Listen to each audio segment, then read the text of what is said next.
కరీంనగర్లో ఏర్పాటు చేసిన ప్రెస్మీట్లో మంత్రి అడ్లూరి లక్ష్మణ్, మాజీ మంత్రి కొప్పుల ఈశ్వర్పై నిప్పులు చెరిగారు. కొప్పుల దళిత ముసుగులో ఉన్న దొర అని ఓడిపోయినా ఆయన అహంకారం తగ్గలేదని మండిపడ్డారు. కొప్పుల పియ్యేల ఆస్తులపై విచారణ జరిపితే ఎవరు దోచుకున్నారో తెలుస్తుందన్నారు. గత ప్రభుత్వంలో సంక్షేమ శాఖ మంత్రిగా కొప్పుల ఈశ్వర్ ఆర్ఎస్ ప్రవీణ్ కుమార్ ఎంత దోచుకున్నారో చెప్పాలని ప్రశ్నించారు. దొరల మెప్పు కోసమే కొప్పుల తాపత్రయపడుతున్నారని తనపై బాడీ షేమింగ్ చేయడం సరికాదని మంత్రి హితవు పలికారు.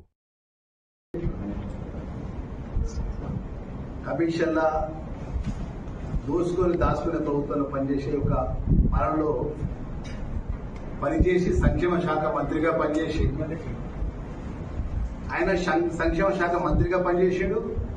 ఆయన పార్టీలో ప్రధాన కార్యదర్శి ఆర్ఎస్ ప్రవీణ్ కుమార్ సంక్షేమ కార్యదర్శిగా పనిచేసాడు.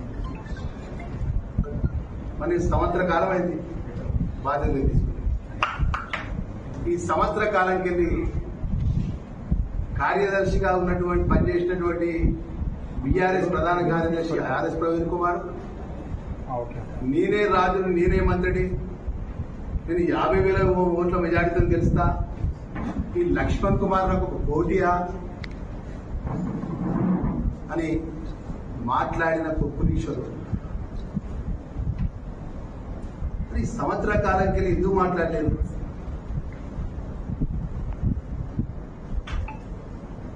సంక్షేమ శాఖ మంత్రిగా నేను పనిచేసాను కదా 1 year నుంచి. గతంలో సంక్షేమ శాఖ మంత్రిగా నువ్వు పనిచేసినా ఆర్ఎస్ కార్యదర్శులుగా సెకండ్ గా పనిచేసింది. మరి మీరిద్దరుగా చేతులు చూసుకున్నారు. అసలు నీకేమన్నా పూర్తిగా అవగాహన ఉండి మాట్లాడుతున్నావు, అవగాహన లేక మాట్లాడుతున్నావు? మేము మాట్లాడింది ఏంది? మీ నాయకుడే హరీష్ రావు గారు మాజీ మంత్రి 2,000 కోట్ల రూపాయల స్కామ్ జరిగింది. అడ్లూరి లక్ష్మణ్ కు అవగాహన లేదు, ఉన్న ప్రభాకర్ అవగాహన లేదు, వాళ్ళ మంత్రిత్వ శాఖలో ఏం జరుగుతుందో తెలియదని చెప్పి హేళనగా చిరుమందహాసంగా మాట్లాడుతుంటే ఎవరైనా అవమానపరుస్తున్నాడు, పంచుకుని మాట్లాడినాడు. దానికి జవాబు చెప్పు తప్ప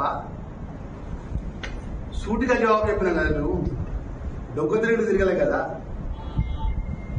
దమ్ము ధైర్యం ఉంటే ఇప్పటికైనా చెప్తున్నా, మళ్ళీ ఒకసారి మూడోసారి చెప్తున్నా. మొన్న హైదరాబాద్ లో మాట్లాడితే నేను కరీంనగర్ మళ్ళీ ఇప్పుడు మాట్లాడుతున్నా. వాస్తవాలు ఉంటే కాగితాలతో సహా ముందు పెట్టండి. ఈ రోజు నేను ఒకటే కాగితం పెడితే ఎక్కువ నేను విషయం పోకుండా ఒకటే కాగితం కంపారిజన్ డ్యూటీ. దీంట్లో 1,142 కోట్ల రూపాయల టెండర్.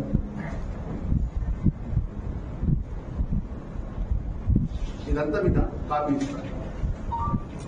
683 కోట్ల రూపాయలేమో టెండర్, సుమారు టెండర్ వాల్యుయేషన్తో టెండర్ ఇవ్వడం జరిగింది.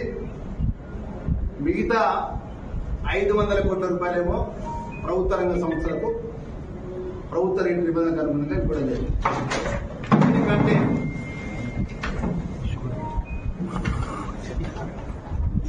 అవినీతి అనేది ఏ విధంగా జరిగిందో హరీష్ రావు